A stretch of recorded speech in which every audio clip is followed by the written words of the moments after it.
Ma femme a dit, j'aime ton frère. Il me comprend mieux. Elle a demandé le divorce. Une semaine plus tard, un avocat a appelé, votre mère vous a laissé 62 millions d'euros. Quand mon ex-femme a appris la nouvelle. Je me souviens du moment exact où mon mariage a pris fin car rien de dramatique ne s'est produit au début. Pas de cris, pas de porte claquée. Ma femme se tenait en face de moi dans notre cuisine, les mains croisées comme si elle annonçait une nouvelle lors d'une réunion, et a dit, j'aime ton frère. Il me comprend mieux. Ensuite, elle m'a dit qu'elle avait déjà demandé le divorce. Elle l'a dit calmement, comme si elle expliquait un conflit d'horaires. Je n'ai pas répondu. J'ai juste fixé le reflet des lumières sous les armoires sur le comptoir en granit et j'ai réalisé que les deux personnes en qui j'avais le plus confiance au monde avaient construit une vie dans mon dos.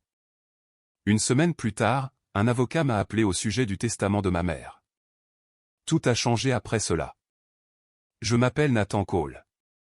J'avais 49 ans et je vivais à Highlands Ranch, juste à l'extérieur de Denver, dans une maison que ma femme et moi avions achetée 16 ans plus tôt. Ce n'était pas extravagant, mais c'était le genre d'endroit qui suggérait la stabilité. Un garage pour 2 voitures, une pelouse bien tondue, un érable dans la cour avant qui devenait rouge foncé chaque mois d'octobre. À l'intérieur, tout avait été arrangé avec soin au fil du temps. Vanessa avait choisi les meubles, mais j'en avais construit la plupart. La table à manger m'avait pris 3 week-ends. Les étagères du salon étaient mesurées au 1/8 de pouce près. Je croyais au fait de construire les choses lentement. Je croyais que si l'on construisait avec assez de soin, les choses duraient. Vanessa et moi nous étions rencontrés quand j'avais 33 ans. Elle était brillante, confiante et prompte à rire. Pendant des années, notre vie a semblé stable plutôt que passionnée. Mais je n'ai jamais considéré cela comme un problème. Nous n'avions pas d'enfants. Cela avait été un chagrin silencieux que nous portions sans en discuter trop souvent. Au lieu de cela, nous nous sommes concentrés sur nos routines. Le petit déjeuner du dimanche, les promenades estivales dans les montagnes, les petites améliorations apportées à la maison. Ce n'était pas dramatique, mais cela semblait réel. Le genre de mariage dans lequel les gens s'installent lorsqu'ils croient avoir fait le bon choix. Mon frère aîné, Ethan, avait toujours fait partie de cette vie, bien que pas constamment. Il avait 3 ans de plus que moi, était plus bruyant, plus charismatique, le genre d'homme qui remplissait une pièce sans essayer. En grandissant, il avait été celui dont les professeurs se souvenaient. Il avait créé une entreprise dans la trentaine, l'avait vendue, puis était passé à d'autres projets par la suite. Il avait toujours semblé un peu en avance sur tout le monde, y compris sur moi. Nous étions proches de cette manière silencieuse que les frères partagent parfois. Nous ne parlions pas d'émotions, mais nous étions là l'un pour l'autre. Quand il a commencé à nous rendre visite plus souvent, environ 1 an avant que tout ne s'effondre, j'ai accueilli cela avec plaisir. Il apportait du bourbon, se tenait dans le jardin, parlait des marchés et des investissements, et Vanessa se joignait à nous, riant de ses histoires. Cela semblait normal. Cela ressemblait à une famille. En y repensant, je peux voir le changement. C'était subtil au début. Vanessa a commencé à s'attarder plus longtemps quand Ethan parlait. Elle riait différemment, de manière plus détendue, plus ouverte. Il a commencé à lui envoyer des messages à propos de petites choses comme des recettes ou des restaurants. Je l'ai remarqué, mais je l'ai ignoré. Vous ne soupçonnez pas votre femme et votre frère. Pas si vous avez bâti 16 ans sur la confiance. La première fois que j'ai senti quelque chose se serrer dans ma poitrine, c'était un jeudi soir au début du printemps. Je suis rentré plus tôt que d'habitude et j'ai trouvé le camion d'Ethan garé dans l'allée. Vanessa était dans la cuisine, appuyée contre le comptoir, et ils souriaient tous les deux d'une manière qui s'est arrêtée quand je suis entré. Ethan a dit qu'il était passé pour demander des informations sur un entrepreneur. Vanessa m'a versé un verre de vin. Tout semblait normal, mais quelque chose en moi a enregistré le silence qui est arrivé juste une seconde trop tard. Au cours des mois suivants, de petits changements se sont accumulés. Vanessa a commencé à sortir plus souvent, disant qu'elle avait besoin d'espace. Ethan a commencé à passer quand je n'étais pas à la maison. Mon frère, qui n'avait jamais été particulièrement intéressé par la vie domestique, a soudainement eu des opinions sur l'aménagement de notre jardin. Je me suis dit que j'imaginais des choses. C'était plus facile à croire que de remettre en question les 2 personnes les plus proches de moi. La confiance ne s'effondre pas d'un coup. Elle s'érode lentement, comme le bois qui absorbe l'eau. La nuit où tout a pris fin était un mardi. Nous avions dîné tranquillement.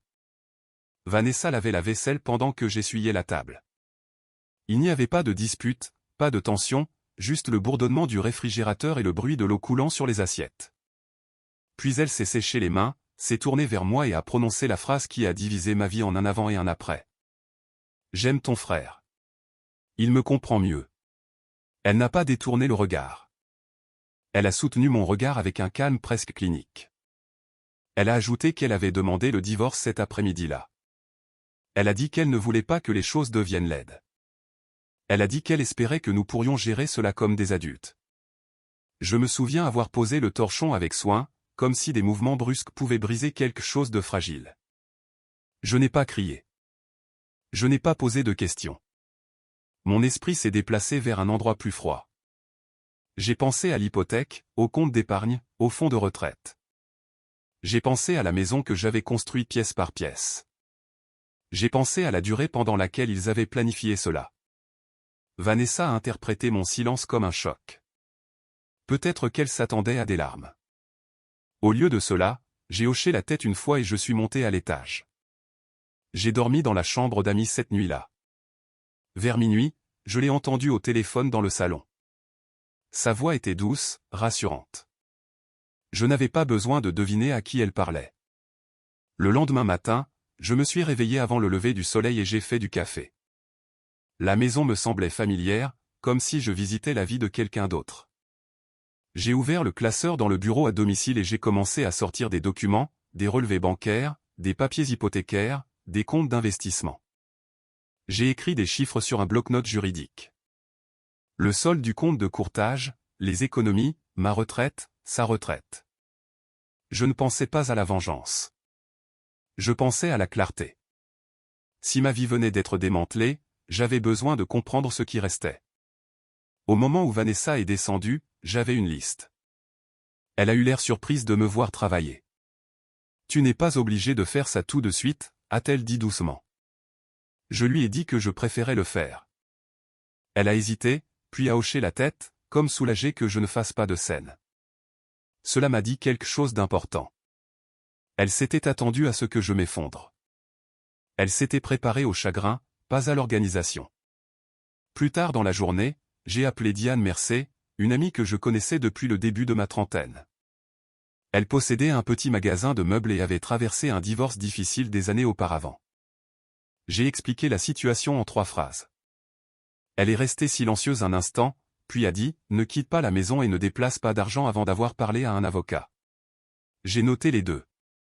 Cet après-midi-là, j'ai cherché des avocats spécialisés en divorce à Denver et j'ai programmé une consultation avec Margaret Bell. Vanessa a fait une valise ce soir-là. Elle a dit qu'elle resterait chez une amie. Avant de partir, elle s'est arrêtée près de la porte et a dit « J'espère qu'un jour tu comprendras. » Je n'ai pas répondu. Je l'ai regardée marcher jusqu'à sa voiture et partir. La maison a sombré dans le silence. Je suis resté longtemps dans la cuisine, regardant l'érable à l'extérieur, ses feuilles bougeant à peine dans le vent. J'ai réalisé quelque chose à ce moment-là. Le mariage était terminé, mais j'étais toujours là. La maison était toujours là. Et ce qui se passerait ensuite dépendrait de ce que je ferais, et non de ce qu'ils avaient fait. Je n'ai pas pleuré cette nuit-là. J'ai revu ma liste, ajouté quelques notes et réglé mon alarme pour le lendemain matin. Le bureau de Margaret Bell se trouvait au 2e étage d'un petit bâtiment en briques juste à côté de Santa Fe Drive. Le genre d'endroit que vous pourriez rater si vous ne le cherchiez pas. Pas de verre poli, pas de hall en marbre, juste un escalier étroit, une plaque en laiton et une porte qui s'ouvrait sur une zone de réception calme avec un éclairage doux et des étagères remplies de classeurs juridiques. Je suis arrivé 15 minutes en avance et je me suis assis avec un gobelet en papier contenant un café déjà froid. Mes mains étaient stables. C'est ce qui m'a le plus surpris. Margaret Bell avait la fin de la cinquantaine, des cheveux argentés coupés nettement au niveau de la mâchoire, des lunettes posées bas sur son nez. Elle avait le comportement posé de quelqu'un qui avait regardé des centaines de mariages se défaire et ne réagissait plus au drame de la situation. Elle a écouté sans m'interrompre pendant que je décrivais ce que Vanessa avait dit, depuis combien de temps Ethan était dans les parages et ce que j'avais déjà rassemblé financièrement. Quand j'ai terminé, elle s'est légèrement penchée en arrière et a croisé les mains. Vous avez fait quelque chose que la plupart des gens ne font pas, a-t-elle dit. Vous avez commencé à documenter immédiatement. J'ai hoché la tête. Je ne savais pas quoi faire d'autre. C'était exactement ce qu'il fallait faire. Elle a demandé des copies de mes relevés. Je lui ai tendu le dossier que j'avais apporté. Elle l'a feuilleté méthodiquement, faisant des pauses de temps en temps pour prendre des notes. Après plusieurs minutes, elle a levé les yeux. C'est un long mariage, 16 ans. Le Colorado est un État de distribution équitable. Cela signifie que le tribunal vise l'équité, pas nécessairement l'égalité. Les contributions comptent. La documentation compte. Le comportement qui implique des fonds matrimoniaux peut compter. Elle n'a pas prononcé le mot liaison, mais il planait entre nous. J'ai compris. Nous avons passé l'heure suivante à examiner les chiffres. La maison avait pris une valeur significative. Le compte de courtage avait augmenté de façon constante au cours des 5 dernières années, principalement grâce à mes primes. Nos comptes de retraite étaient substantiels. Il n'y avait pas de contrat de mariage. J'avais toujours considéré qu'un tel accord était inutile. Nous étions amoureux et l'idée semblait témoigner d'un manque de confiance. Maintenant, j'écrivais pas de contrat de mariage sur mon bloc-notes juridique comme une leçon apprise trop tard. Le ton de Margaret est resté calme, presque clinique. Vous devez rester dans la maison. Ne videz pas les comptes. Ne vous engagez pas émotionnellement. Laissez les communications passer par les avocats chaque fois que possible, a-t-elle fait une pause. Et attendez-vous à ce qu'ils supposent que vous n'êtes pas préparé.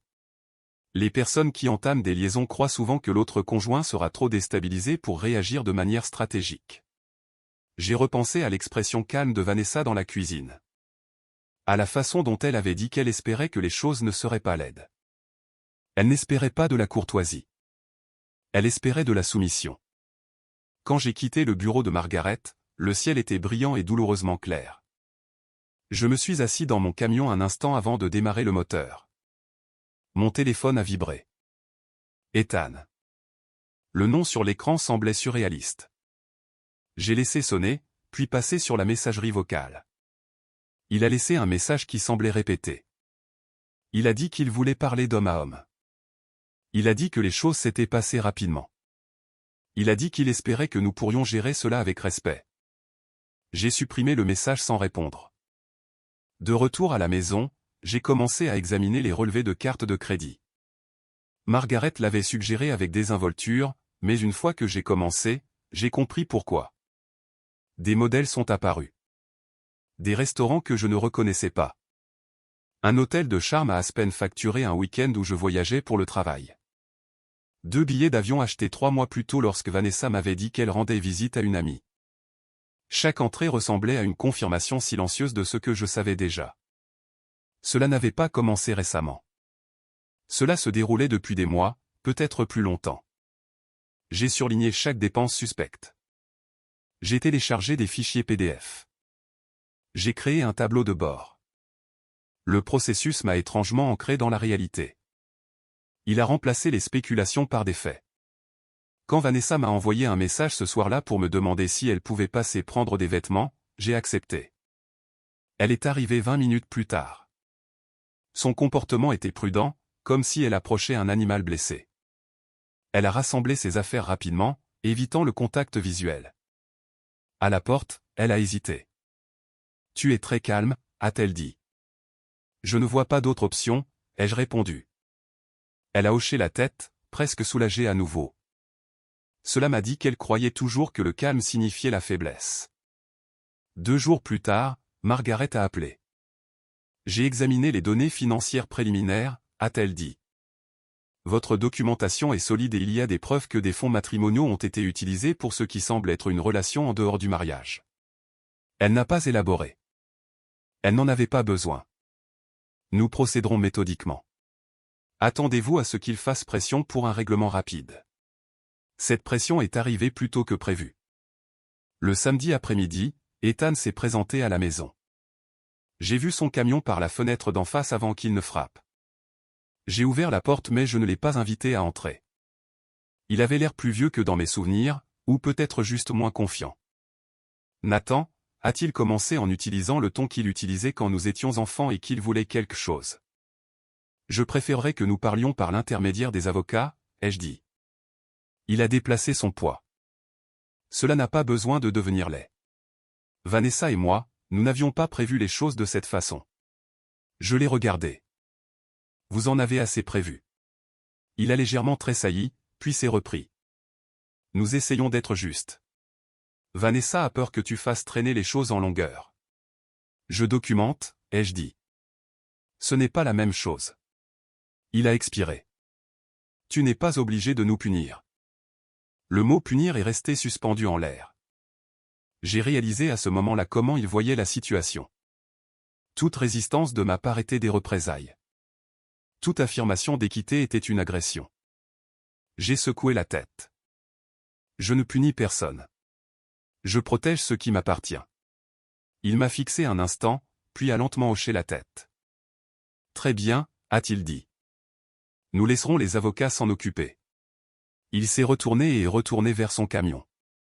Je l'ai regardé partir, ressentant moins de colère que je ne l'aurais cru. Surtout, je ressentais de la clarté. Ce soir-là, j'ai revu mon tableau de bord. Les chiffres étaient précis. La chronologie était plus claire. L'histoire qu'il racontait était simple. Pendant que je croyais maintenir un mariage, ma femme et mon frère avaient construit autre chose en utilisant les mêmes ressources. C'était douloureux, mais c'était aussi utile. Les faits, contrairement aux émotions, ne changeaient pas. Avant de me coucher, j'ai écrit une courte note en haut de mon bloc-notes juridique. Restez calme. Tout documenter. Laissez la loi faire son travail. Ce n'était pas dramatique, mais cela ressemblait à un plan d'action. L'homme silencieux qu'il pensait voir s'effondrer était simplement en train de se réorganiser. 3 jours plus tard, Margaret a déposé la requête initiale.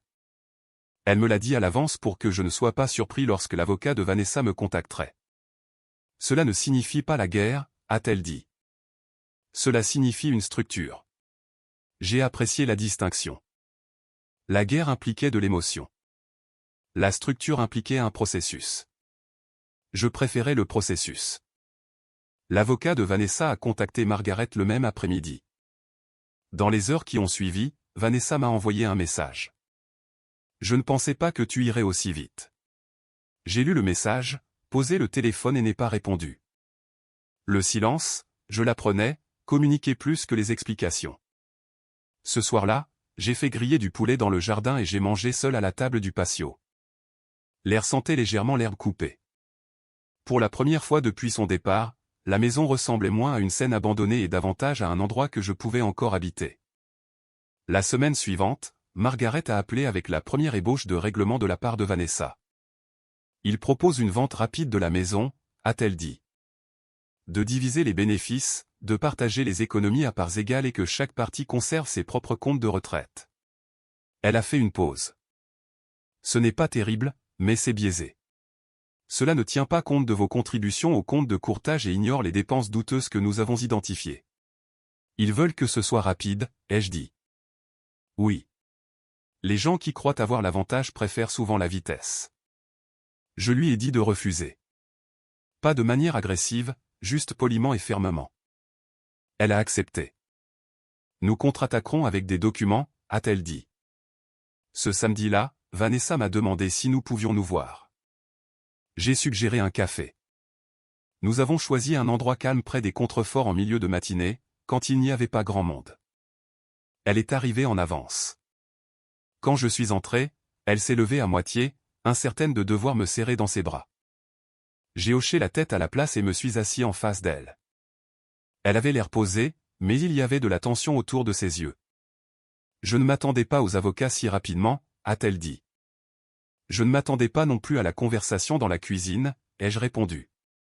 Elle a hoché la tête lentement. Ethan pense que cela devient compliqué. Ça l'était déjà.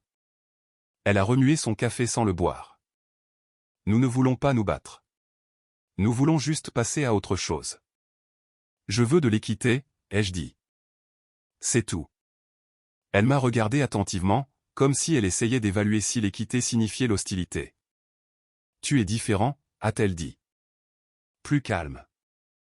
Je ne me sens pas calme, ai-je répondu. Je suis juste concentré. Elle a soupiré.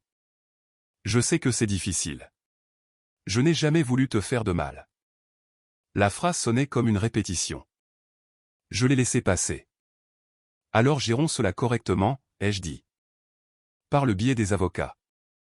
Nous sommes restés assis en silence un instant. Elle a de nouveau hoché la tête, puis a rassemblé son sac à main. Très bien, a-t-elle dit doucement. Je suppose que c'est comme ça que ça doit se passer. Alors qu'elle sortait, j'ai remarqué qu'elle ne s'est pas retournée. Cela, plus que tout, m'a dit qu'elle se repositionnait déjà sur le plan émotionnel, se dirigeant vers une vie où j'étais un inconvénient, pas une perte. La contre-proposition de Margaret a été envoyée lundi. Elle comprenait une répartition détaillée des contributions, soulignait le déséquilibre du compte de courtage et joignait un résumé des dépenses suspectes. 2 jours plus tard, l'avocat de Vanessa a demandé des documents supplémentaires. Margaret a souri quand elle me l'a dit. Ils examinent la situation, a-t-elle dit. Cela signifie qu'ils ajustent leurs attentes. Pendant ce temps, Ethan a rappelé. Cette fois, j'ai répondu. Sa voix était contrôlée, mais il y avait de la nervosité en dessous. Nathan, cela devient inutile, a-t-il dit. Vanessa est stressée. Moi aussi, ai-je répondu.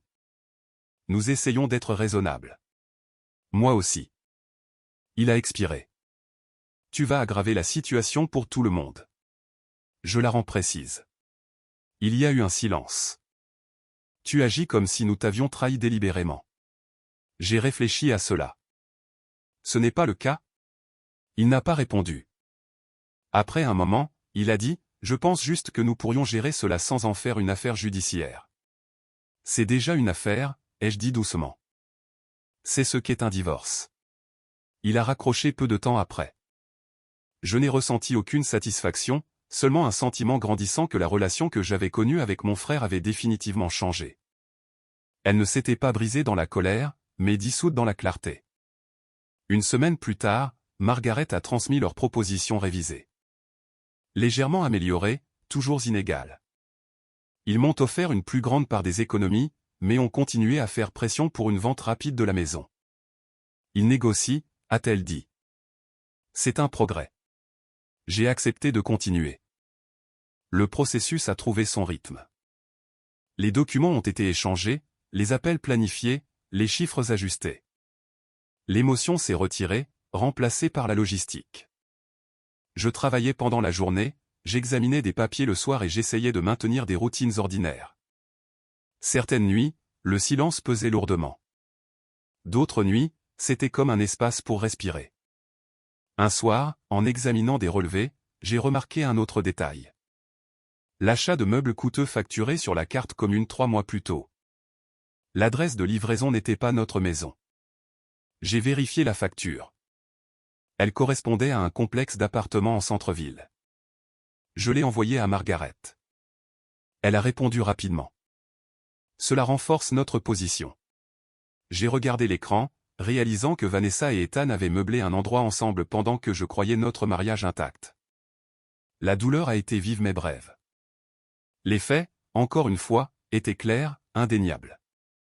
Le lendemain, Vanessa a appelé de manière inattendue. J'ai entendu dire que tu avais trouvé la facture des meubles, a-t-elle dit. Oui. C'était temporaire, a-t-elle dit rapidement. Nous ne prévoyions rien de permanent pour l'instant. Je n'ai pas argumenté. Cela fait partie du dossier, ai-je répondu. Elle semblait frustrée. Tu n'es pas obligé de rendre ça si formel. Ça l'est déjà. Elle a fait une pause, puis a dit doucement, je pensais que tu te battrais émotionnellement. Je ne m'attendais pas à ça. Moi non plus, ai-je admis, mais nous y sommes. Après l'appel, je suis allé dans le jardin. L'érable commençait à changer de couleur, les feuilles passant du vert au rouge. Le changement se produit progressivement, ai-je pensé. Jusqu'au jour où tout le paysage semble différent. C'est ainsi que ma vie semblait avoir été modifiée, pièce par pièce, jusqu'à ce que l'image globale ne ressemble plus à ce dont je me souvenais. Margaret a appelé cet après-midi-là. Ils reconsidèrent leur calendrier, a-t-elle dit, ce qui signifie généralement qu'ils réalisent que la vitesse ne joue pas en leur faveur. Elle a fait une pause. Vous faites les choses correctement. Calme, documenté, cohérent. Je l'ai remercié. Après avoir raccroché, je me suis assis à la table de la cuisine et j'ai regardé la pièce que Vanessa avait aménagée des années plus tôt. Les chaises, les luminaires, les photos encadrées, tout était encore en place. Mais la signification derrière tout cela avait changé. Ce n'étaient plus les symboles d'un avenir partagé. C'étaient simplement des objets dans une maison que je possédais toujours, attendant ce qui viendrait ensuite. L'homme silencieux qu'il pensait voir s'effondrer était toujours debout, et la structure autour de moi, pièce par pièce, commençait à tenir bon. L'appel est arrivé un mardi après-midi, 11 jours après que Margaret et moi avions envoyé notre deuxième contre-proposition. J'étais à mon bureau en train d'examiner un rapport de logistique quand mon téléphone a vibré avec un numéro inconnu.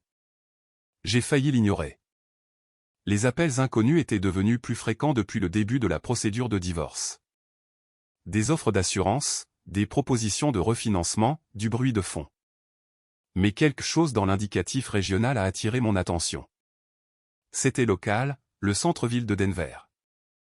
J'ai répondu. Monsieur Cole. La voix était calme, professionnelle, mesurée. Je m'appelle Hélène Foster. Je vous appelle du cabinet d'avocats spécialisé en succession Foster et Aldridge. Je vous contacte concernant la succession de Lydia Cole. Ma mère. Pendant un instant, je n'ai pas répondu. Ma mère et moi nous étions rarement parlé au cours des dernières années. Pas exactement fâchés, mais distants. Elle avait déménagé en Arizona après le décès de mon père, s'était brièvement remariée, puis avait vécu tranquillement après cela. Nous nous parlions pour les anniversaires, les fêtes. De courtes conversations, prudentes, polies. Je ne m'attendais pas à un appel concernant sa succession. Je ne m'attendais à aucun appel du tout. Je vous écoute, ai-je finalement dit. Je suis désolé de vous en informer, a-t-elle poursuivi doucement. Votre mère est décédée il y a 3 semaines. Nous avons essayé de vous joindre plus tôt, mais nous confirmions les détails du testament avant de contacter les bénéficiaires. Le mot bénéficiaire semblait irréel. Ma première réaction n'a pas concerné l'argent. Elle concernait le fait qu'elle était morte et que je n'avais pas été là. Un petit vide s'est ouvert dans ma poitrine. Je vois, ai-je dit doucement. Aucune action immédiate n'est requise, a poursuivi Hélène. Cependant, votre mère a mis à jour son testament il y a 2 ans. Vous êtes le principal bénéficiaire de sa succession. J'aimerais convenir d'un moment pour examiner la documentation avec vous. Principal bénéficiaire. Je me suis penché en arrière sur ma chaise en fixant le plafond. Ma mère avait toujours été réservée, difficile à lire. En grandissant, Ethan avait été celui qu'elle louait pour son ambition, sa prise de risque. J'avais été le fils plus calme, fiable, mais pas remarquable. J'avais supposé sans jamais le confirmer que s'il restait quoi que ce soit de sa succession, cela irait vers lui. Que comprend la succession, ai-je demandé. Il y a eu une brève pause, comme si elle choisissait ses mots avec soin. Votre mère possédait des actifs importants, a déclaré Hélène. Une propriété commerciale à Scottsdale, plusieurs portefeuilles d'investissement et une police d'assurance vie. La valeur approximative, sous réserve de la comptabilité finale, est d'environ 62 millions d'euros. Le chiffre ne s'est pas enregistré immédiatement. Il flottait dans l'air comme quelque chose de déconnecté de la réalité. 62 millions. Je l'ai répété silencieusement, attendant que cela ait un sens. Ce n'était pas le cas. Je me sentais curieusement détaché, comme si la conversation arrivait à quelqu'un d'autre. Je pense que je devrais passer, ai-je dit. Ce serait préférable, a-t-elle répondu. Nous pourrons tout examiner ensemble. Après avoir raccroché, je suis resté immobile. Le bureau autour de moi continuait comme d'habitude. Des téléphones qui sonnaient, des claviers qui cliquetaient, quelqu'un qui riait dans le couloir. Mon monde, cependant, avait de nouveau basculé. Mon mariage s'était effondré moins de 3 semaines plus tôt. Maintenant, ma mère était partie, et elle m'avait laissé quelque chose que je n'aurais jamais imaginé. Je suis sorti sur le parking et me suis assis dans mon camion. Le ciel était brillant, les montagnes floues au loin. J'ai pensé à la voix de ma mère la dernière fois que nous nous étions parlé. Elle m'avait interrogé sur le travail. Elle avait demandé si Vanessa allait bien. J'avais dit oui. Je n'avais pas mentionné la tension qui s'accumulait déjà. Je me suis demandé si elle avait senti quelque chose, si elle avait observé de loin et tiré des conclusions que je n'avais jamais partagées. J'ai d'abord appelé Diane. Elle a répondu immédiatement. Tu vas bien? Ma mère est décédée, ai-je dit. Elle s'est adoucie instantanément. Je suis désolé, Nathan. Il y a autre chose, ai-je ajouté. Elle m'a tout laissé. Environ 62 millions. Silence, puis une lente expiration. C'est important. Oui. Comment te sens-tu? J'ai réfléchi à la question, confus et triste. Surtout triste. Cela semble juste, a-t-elle dit doucement. J'ai ensuite appelé Margaret. Sa réaction a été professionnelle, mais ferme. C'est un bien propre, a-t-elle dit immédiatement. Tout ce qui est hérité après la séparation n'est pas matrimonial. Vanessa n'a aucun droit de regard. Gardez cela confidentiel pour l'instant. Je n'avais pas l'intention de l'annoncer, ai-je dit. Bien. Moins il y a de gens au courant, mieux c'est. J'ai rencontré Hélène Foster 2 jours plus tard. Son bureau donnait sur le centre-ville. Propre et discret. Elle m'a fait parcourir les documents avec soin. L'écriture de ma mère apparaissait dans une courte lettre jointe au testament. Elle écrivait qu'elle avait regardé ses 2 fils construire leur vie différemment. Elle m'a décrit comme étant stable, prudent, quelqu'un qui appréciait la permanence.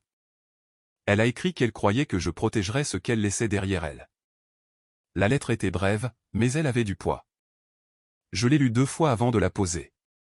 Je ne savais pas qu'elle pensait cela, ai-je dit doucement. Hélène a hoché la tête. Elle était très réfléchie. En quittant le bureau, je me sentais plus lourd que plus léger.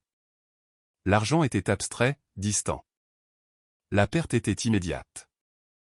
J'ai conduit lentement vers la maison, la montagne plus nette dans la lumière de l'après-midi. La maison semblait plus calme que d'habitude quand je suis entré. Je me suis assis à la table de la cuisine et j'ai relu la lettre. L'écriture de ma mère semblait plus petite que dans mes souvenirs.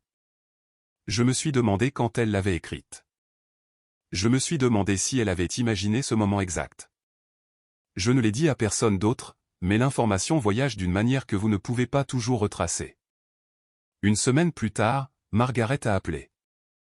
L'avocat de Vanessa m'a contacté, a-t-elle dit.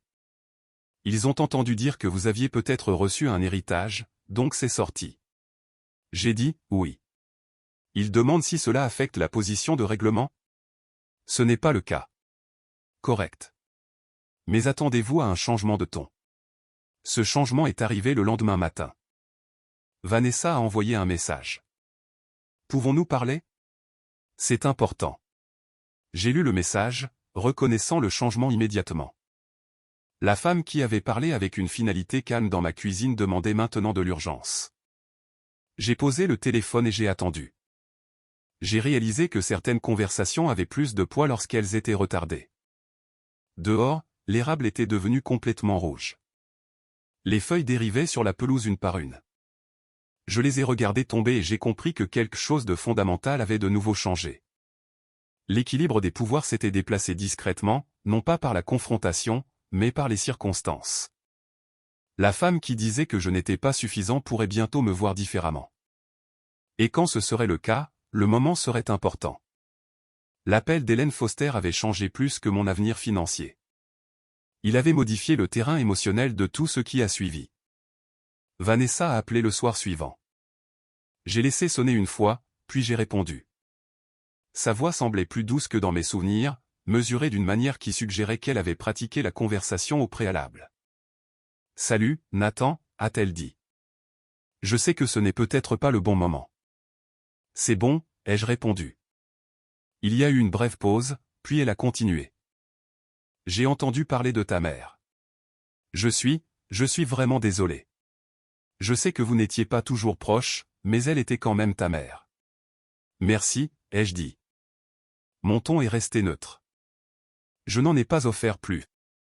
Et j'ai aussi entendu, elle a hésité, choisissant ses mots avec soin, qu'elle t'a laissé pas mal de choses. Voilà. Pas brutal, pas grossier, mais indéniable. La vraie raison de l'appel. Oui, ai-je dit simplement. Je n'avais pas réalisé, a-t-elle continué, que les choses étaient comme ça entre elle et toi. Elle devait beaucoup croire en toi. J'ai failli sourire à la formulation. Cela présentait l'héritage comme une validation, comme si ma valeur avait soudainement été confirmée par l'argent. Elle a laissé une lettre, ai-je dit.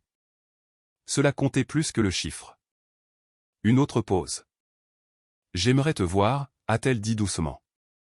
Pas au sujet du divorce. Juste pour parler. J'ai envisagé de refuser. Au lieu de cela, j'ai dit, un café demain. Au même endroit qu'avant. Elle a accepté immédiatement. Le lendemain matin, elle est encore arrivée en avance.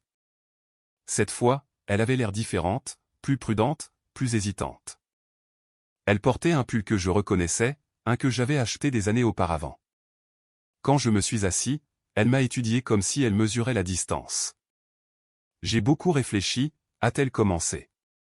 Tout s'est passé si vite. Je ne pense pas qu'aucun de nous deux ait traité cela correctement. Je l'ai traité, ai-je dit calmement. Elle a hoché la tête, acceptant la correction. Je suppose que je veux dire moi. Je pensais que j'étais sûr. Je pensais savoir ce que je voulais, mais les choses semblent différentes maintenant. Je n'ai pas répondu. Le silence l'a fait continuer. Ethan et moi nous sommes précipités, a-t-elle dit. Nous avons emménagé dans l'appartement rapidement. Ce n'est pas ce que j'imaginais. Il est différent quand ce ne sont pas juste des visites. Plus agité, moins patient. J'écoutais, conscient du changement. Elle ne s'excusait pas encore. Elle recadrait les choses. Je n'arrête pas de penser à la maison, a-t-elle ajouté. À la vie que nous avons construite. Ce n'était pas parfait, mais c'était réel. Oui, ai-je dit, ça l'était. Elle s'est légèrement penchée en avant. Est-ce que tu penses parfois que nous sommes allés trop vite vers la fin? Je l'ai regardé. Tu as déposé une demande avant de me le dire. Ses yeux se sont baissés. Je sais. Nous sommes restés assis en silence un instant. Elle a remué son café mais n'a pas bu. Je ne demande pas de défaire quoi que ce soit, a-t-elle dit prudemment. Je pense juste que peut-être nous devrions ralentir. Reconsidérer. Il n'y a pas d'urgence maintenant. La phrase est restée suspendue entre nous. Pas d'urgence maintenant. J'ai compris ce qu'elle voulait dire. L'héritage avait changé la chronologie dans son esprit. Là où elle voulait autrefois de la vitesse, elle voulait maintenant un délai. Je suis à l'aise avec le processus, ai-je répondu. Il avance comme il se doit. Elle a expiré doucement. Tu as changé. Je me suis ajusté, ai-je dit. Elle a hoché la tête, puis a essayé un autre angle. Ethan pense que tu es en colère. Je lui ai dit que tu ne l'étais pas. Que tu es juste calme. Je ne suis pas en colère, ai-je dit. La colère impliquerait que j'attende quelque chose de vous. Ce n'est pas le cas. Cela a semblé la troubler. Elle m'a regardé comme si elle cherchait de l'émotion. Je ne m'attendais pas à ce que tu sois aussi distant. Je ne m'attendais pas à ce que tu partes avec mon frère. Les mots ont atterri tranquillement, sans hostilité. Elle les a absorbés. Les yeux baissés. Pour la première fois, son sang-froid a légèrement glissé. J'ai fait une erreur, a-t-elle dit. Je n'ai pas répondu immédiatement. La phrase semblait incomplète, non pas parce qu'elle manquait de sincérité, mais parce qu'elle manquait de contexte. L'erreur impliquait une erreur de calcul, pas une trahison. Je suis désolé, a-t-elle ajouté. J'ai hoché la tête une fois. J'apprécie cela. Elle a semblé soulagée de l'absence de confrontation. Peut-être pourrions-nous parler davantage, a-t-elle dit. Pas des trucs légaux. Juste nous. Il n'y a plus de nous, ai-je répondu doucement. Ses épaules se sont tendues. Il y en a eu pendant 16 ans. Oui, ai-je dit. Et cela compte, mais cela n'efface pas ce qui s'est passé. Elle s'est penchée en arrière, assimilant l'information. Le bruit du café a rempli le silence. Des tasses qui s'entrechoquent, des conversations à voix basse, le sifflement d'une machine à expresso. Finalement, elle a repris la parole. Quand j'ai entendu parler de l'héritage, a-t-elle dit lentement, j'ai réalisé à quel point je t'avais sous-estimé. Pas l'argent, toi. Ta stabilité, ta patience. Je pensais que tu t'effondrerais. Tu ne l'as pas fait. J'ai soutenu son regard. Tu es parti avant de savoir ce qui valait la peine de rester. La phrase est restée en suspens entre nous. Elle a inspiré brusquement, comme frappée par sa simplicité. Pendant un moment, elle n'a pas parlé. Puis elle a hoché la tête, les yeux brillants mais contrôlés. Je suppose que oui, a-t-elle dit doucement. Nous avons terminé notre café sans autre discussion. Dehors, l'air s'était refroidi. Elle a hésité avant de partir. Puis-je t'appeler à nouveau, a-t-elle demandé. Tu peux, ai-je dit, mais cela ne changera pas le processus. Elle l'a accepté, puis a marché jusqu'à sa voiture. Cette fois, elle s'est retournée une fois avant de monter. Pas de manière dramatique, juste un bref regard, comme quelqu'un qui vérifie si une porte pourrait encore être ouverte. Plus tard cet après-midi-là, Ethan a appelé. Son ton était plus sec. Vanessa m'a dit que vous vous étiez vus. Oui. De quoi avez-vous parlé? De rien d'important. Il a fait une pause. Elle est confuse en ce moment.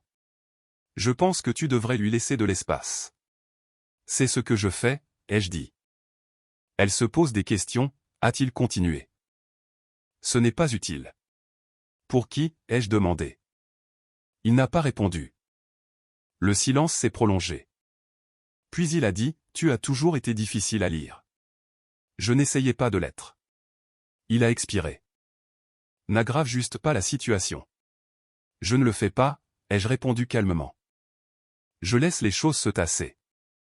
Après avoir raccroché, je suis resté dans la cuisine en regardant les feuilles d'érable éparpillées dans la cour. Le changement était indéniable. La certitude de Vanessa s'était adoucie. La confiance d'Ethan s'était fissurée.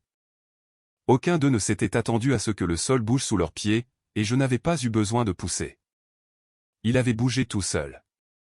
Le moment où mon ex-femme a réalisé qu'elle avait mal calculé n'a pas été dramatique.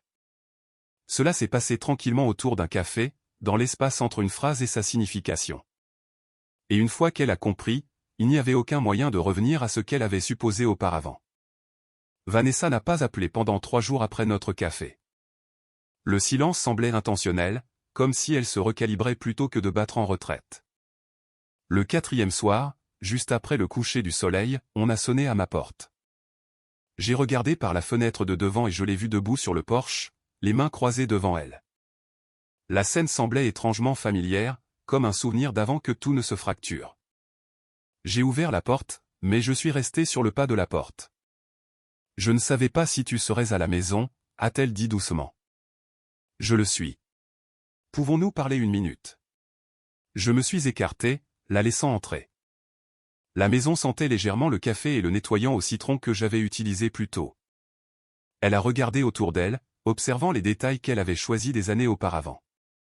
La lampe près du canapé, les photos encadrées toujours au mur. Pendant un instant, son expression s'est adoucie. Puis elle s'est tournée vers moi. J'ai repensé à ce que tu as dit, a-t-elle commencé, à propos de partir avant de savoir ce qui valait la peine de rester. J'ai attendu. Je pense que je me suis convaincu que les choses étaient cassées bien avant qu'elles ne le soient réellement, a-t-elle continué. Ethan était excitant, différent. Je me sentais vu d'une manière que je n'avais pas ressentie depuis un moment. Mais vivre avec lui n'est pas la même chose que de lui rendre visite. Il est agité. Il change de plan constamment. Ce n'est pas stable. Je me suis appuyé contre le comptoir. Tu l'as choisi. Je sais. Elle a dégluti. La phrase sonnait plus honnête que tout ce qu'elle avait dit auparavant. Pourtant, l'honnêteté n'a pas inversé la réalité. Certaines prises de conscience arrivent tard, ai-je dit. Elle a hoché la tête lentement. Est-ce que tu penses parfois à nous, à essayer de nouveau? La question a atterri doucement.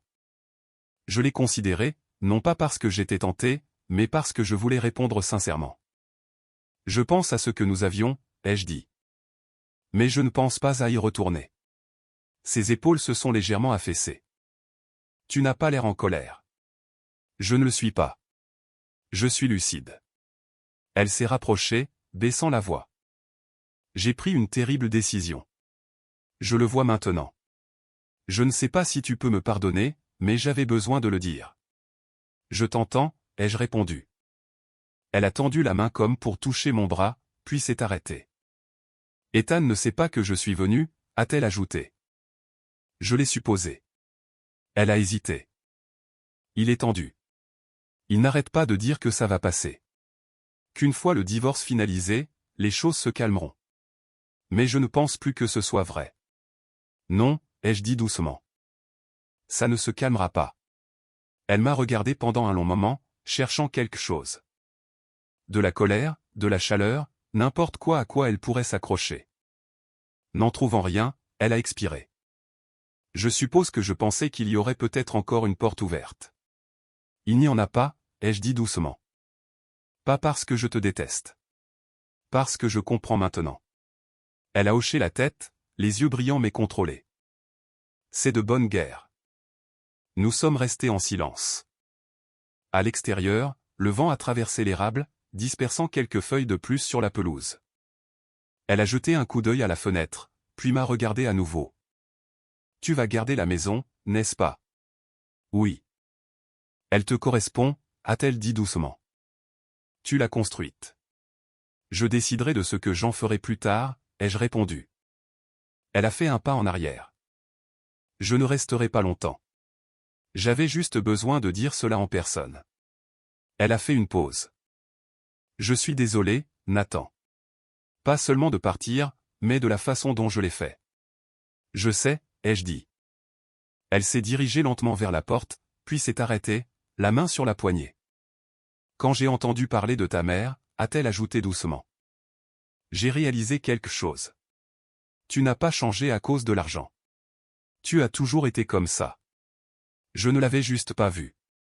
C'est d'accord, ai-je dit. Tu ne le cherchais pas. Elle a fait un faible sourire triste et est partie. Je l'ai regardé descendre l'allée, sa silhouette s'effaçant dans le crépuscule. Il n'y avait aucun sentiment de triomphe, seulement une confirmation silencieuse que le centre émotionnel de ma vie avait définitivement changé. 1 heure plus tard, Ethan a appelé. Sa voix était plus tranchante qu'avant. Vanessa m'a dit qu'elle était passée. Oui. Que lui as-tu dit? Rien de dramatique. Il a expiré. Elle remet les choses en question. Ce n'est pas utile. Je n'ai rien encouragé. Tu n'as pas eu besoin de le faire, a-t-il dit. Tu existes simplement. C'est suffisant. J'ai réfléchi à la remarque. Il ne s'agit pas de moi, ai-je dit. Il s'agit de choix. Il est resté silencieux un instant. Tu as toujours été le stable, a-t-il marmonné. Je pensais qu'elle avait besoin de plus d'excitation. Peut-être que oui, ai-je répondu. Mais l'excitation n'est pas la même chose que la stabilité. Il avait l'air frustré. Tu apprécies ça. Non, ai-je dit calmement. Je ne suis juste pas en train de réparer les choses pour toi. Il a raccroché sans un autre mot. Je suis allé dans le salon et me suis assis sur le canapé. La maison semblait plus calme que jamais, mais le silence ne pesait plus. Il semblait délibéré, comme une pause choisie plutôt qu'imposée. Pendant des semaines, je m'étais attendu à des confrontations, des voix qui s'élèvent, des accusations, des sautes d'humeur.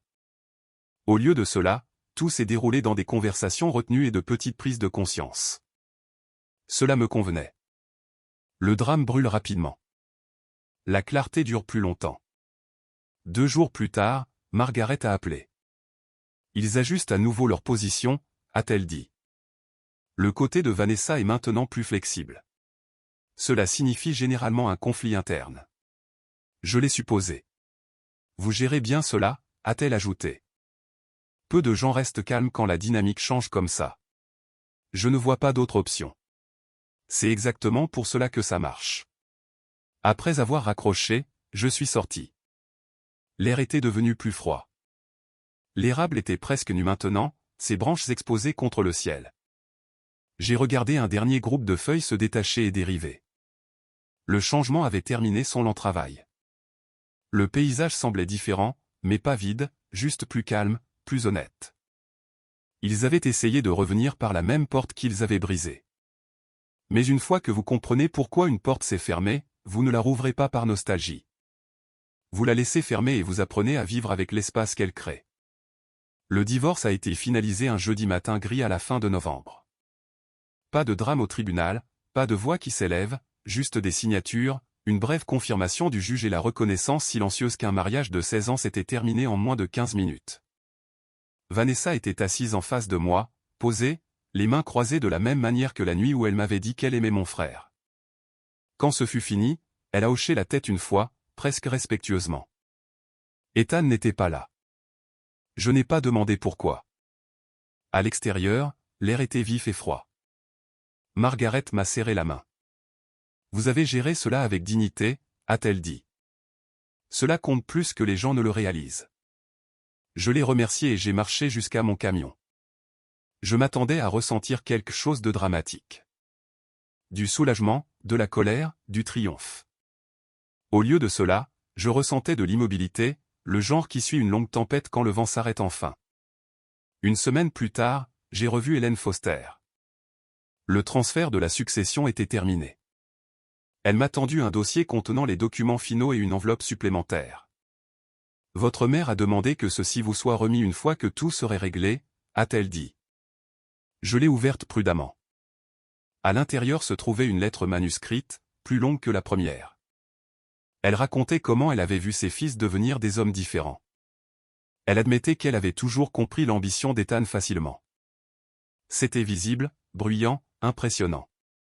La mienne, disait-elle, était plus silencieuse. Elle a décrit comment elle avait remarqué que je réparais les choses plutôt que de les remplacer. Comment je restais au même endroit assez longtemps pour que les racines poussent. Comment j'écoutais plus que je ne parlais. Elle écrivait que la stabilité est souvent confondue avec un manque d'ambition, mais elle croyait qu'elle nécessitait plus de discipline. Elle disait qu'elle m'avait laissé la succession non pas parce que j'en avais besoin, mais parce qu'elle avait confiance en la façon dont je l'utiliserais. En bas, elle a écrit une seule ligne. Construis quelque chose qui dure. Je l'ai lu 2 fois, puis je l'ai plié soigneusement. Pour la première fois depuis sa mort, j'ai ressenti un sentiment d'achèvement plutôt que de perte. Elle m'avait vu plus clairement que je ne l'avais réalisé. L'héritage n'était pas seulement de l'argent. C'était une reconnaissance. Au cours du mois suivant, j'ai pris de petites décisions. J'ai fini de payer la maison, mais je ne l'ai pas vendue immédiatement. J'ai réduit mes heures de travail, pas pour arrêter complètement, mais pour créer de l'espace. J'ai rencontré des conseillers financiers, choisissant des investissements conservateurs. J'ai créé un fonds de bourse d'études au nom de ma mère dans un collège communautaire local. Rien de dramatique, juste des structures tranquilles conçues pour durer. Vanessa a envoyé un message une fois pendant cette période. J'espère que tu vas bien. Je pense à toi parfois. J'ai lu le message, puis posé le téléphone. Je n'ai pas répondu, non pas par ressentiment, mais parce qu'il ne restait rien à résoudre. Certaines conversations se terminent naturellement lorsque les 2 personnes comprennent la distance qui les sépare. Ethan a appelé quelques semaines plus tard. Son ton était soumis. J'ai entendu dire que tu avais mis en place une bourse, a-t-il dit. Oui. Ça te ressemble. Il a fait une pause. Je suppose que maman le savait. Elle le savait. Il a expiré doucement. Nous ne nous parlons plus beaucoup, Vanessa et moi. Les choses ont changé. Je suis désolé, ai-je dit, et je le pensais. Il a hésité. Je t'ai mal jugé. Je pensais que tu t'effondrerais. Au lieu de cela, tu es resté stable. C'est tout ce que je sais faire. Il y a eu un long silence. Puis il a dit, prends soin de toi, Nathan. Et il a raccroché. Cela ressemblait à un chapitre qui se referme, pas une réconciliation, mais une acceptation. L'hiver s'est installé sur le Colorado. La neige a recouvert la pelouse, adoucissant les contours de tout. Je passais mes soirées à lire, parfois à examiner les demandes de bourse qui commençaient à arriver. Un soir, je suis resté près de la fenêtre à regarder la neige tomber sous la lumière du porche. La maison me semblait différente maintenant. Pas un rappel de ce qui s'était terminé, mais une fondation pour ce qui restait. Ma femme m'avait dit un jour qu'elle aimait mon frère parce qu'il la comprenait mieux. Peut-être que c'était le cas. Mais comprendre quelqu'un ne se résume pas toujours à l'excitation ou à l'intensité. Parfois, il s'agit de reconnaître les qualités silencieuses qui ne demandent pas d'attention. Ma mère avait vu ces qualités. Elle leur faisait confiance. Et à la fin, cette confiance a façonné le reste de ma vie. Si cette histoire résonne en vous, J'aimerais savoir d'où vous écoutez et ce que vous auriez fait à ma place. La vie se déroule rarement de la manière dont nous nous y attendons, mais parfois, les réactions les plus silencieuses mènent aux résultats les plus solides. Partagez vos pensées dans les commentaires.